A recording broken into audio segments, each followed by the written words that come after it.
The Insert tab in the Illustrations group has a number of choices of pictures, logos, special symbols, etc. if you want to add any of these to your worksheet. A company which makes sports equipment may want to show a picture of one of their items in the heading area, so on the Insert tab there's an option called Pictures. In your exercise files under Chapter 4 you will see a couple of those kinds of images. So we can insert the image by double-clicking it. We can increase the size by dragging the corners this way. We can also add logos that's in the same location. So back to the Insert tab and back to Pictures, you see a logo and double-click that and that will be placed there. Once you make this smaller or larger, you want to keep the same proportion of height to it. So usually you drag the corner handles. If you drag a side handle, it goes narrower or wider, and that distorts the logo, which isn't really appreciated. If you do the same with pictures, there's a chance it might enhance the look you want, or it may not. If you go back to the Insert tab in the ribbon, you'll find other features.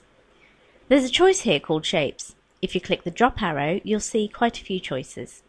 There's also space there to include text, or you might want to put in a box or a title, or something called a rounded rectangle. We'll click this option and then click and drag.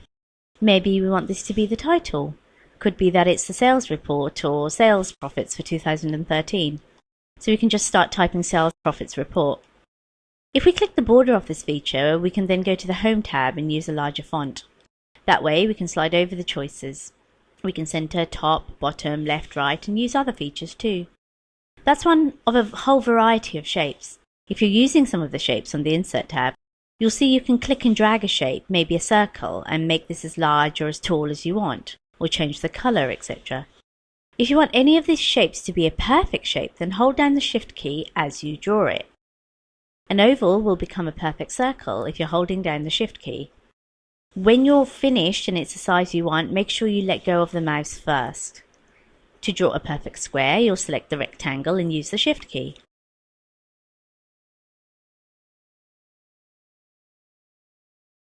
If you want to annotate a worksheet, for example, if you're in a sales meeting and you want to point out a number as particularly good, you could use an arrow.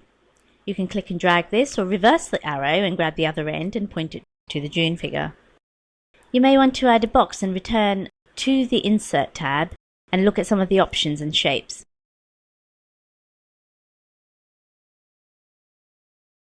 So adjust this how you want to. When this is selected, you have a Format tab and many possibilities to make it look the way you want it to.